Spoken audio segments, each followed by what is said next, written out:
White shirts on the pitch, running fast through the night. Every heart beating loud under floodlit sky bright. So to London stand strong, in the stands they belong. Voices echo like thunder, to the club they sing along. Up in Spurs we arise, eyes on the prize. Victory in sight with all our might.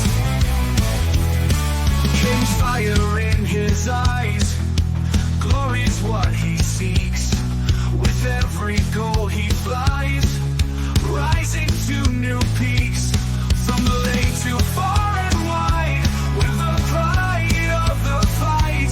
On this journey we'll ride, with our passion burning bright. Up in Spurs we arise, eyes on the prize. Victory in sight with all our might.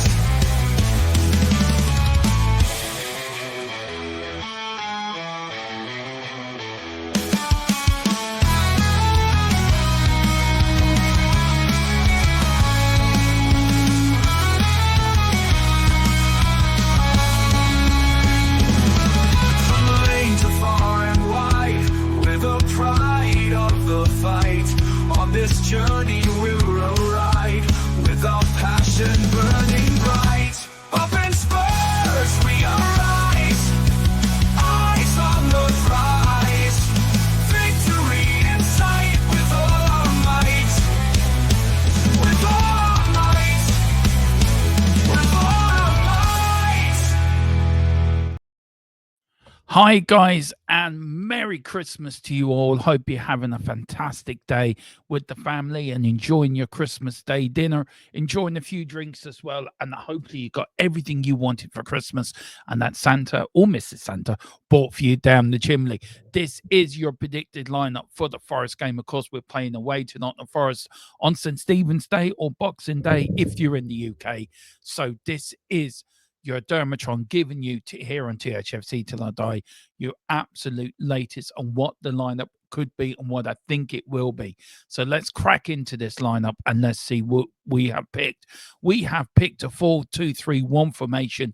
We've made two changes actually from the Liverpool side that played Liverpool, and I've made one tactical change as well. Well, a few tactical changes as well. I have started in goal. Of course, we've got to start with Fraser Foster in goal. He's our only fit goalkeeper. I don't think putting Austin or Whiteman in is worth it. I think we'll stick with Foster until we get to the January window, and then we go and buy a goalkeeper. Look, I'd love Spurs to go and buy Kelleher at Liverpool, but he's not going to want to come because he's not going to get first team football. But is it worth your while buying a decent backup that him and Vicario can fight it out for the number one spot? I feel it gives competition.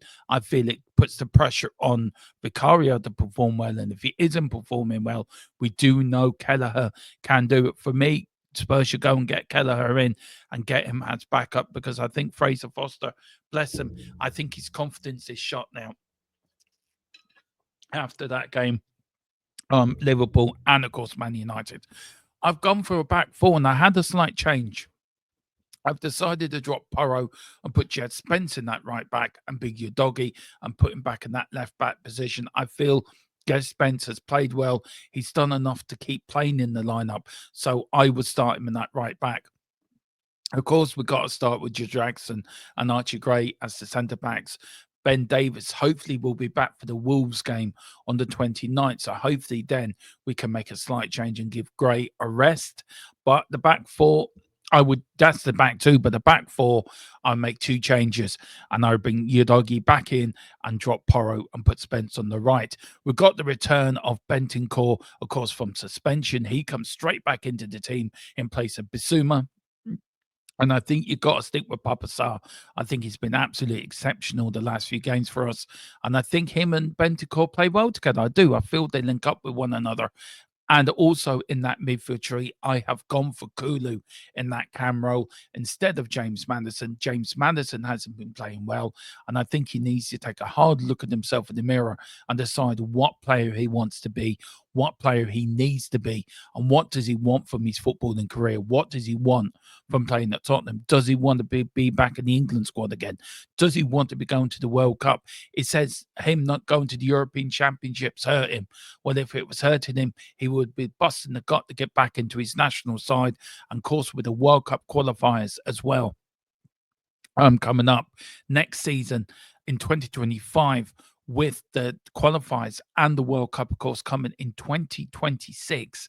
Is it now time for Maddison to get himself in the gear? But I've dropped him for this game. I put Kulu in the middle, and I've also put Brennan Johnson back into the side and Sonny as well. Brennan Johnson, look, no, everyone knows I love Brennan Johnson. I think he's a great player. I think he's got a great talent, but he needs to do his defensive work more. He needs to track back. He needs to help out. And this is what he needs to do more. And if he doesn't do that, he may find himself very quickly replaced in the January or even next summer. But for me, look, I think he's been rested the last 2 games. He's been dropped. But I think you start him tomorrow. You on St. Stephen's Day, you just drop Maddison, put Kulu into that cam role where I think Kulu can be so effective and so dangerous as well. And you start with Johnson, and of course with the captain, fantastic himself, Sonny. Do you know what I mean? As bad as Sonny hasn't been, and he hasn't been great to be fair, you just can't drop. He is our captain. He does have to lead by example, and he has got a few good goals. But I think, look, he will get there. I think whatever's troubling him or whatever he's going through, he will get himself through it, and he will come back a stronger player. But he needs to know his future. With January coming up, do they sign him for the extra year? Does it give him that little bit of stability, that little bit of confidence that Tottenham want him around? Or do they say, right, thank you very much. Thank you for your last 10 years at the club. We'll let you go on a free and let you sign for somebody else. That is the option. So January is going to be very important for Tottenham. Do they re-sign Ben Davies, like give him an extension? Do they give Sonny an extension as well? We have to wait and see. Both players are coming to the end of their contracts, and so is Fraser Foster as well, coming to the end of his contract. And of course, up front is the ever reliable, the ever player, of course, Dom Solanke up there. 2 goals in his last 2 games as well in the Premier League. Can he make it 3 out of 3? I think he can.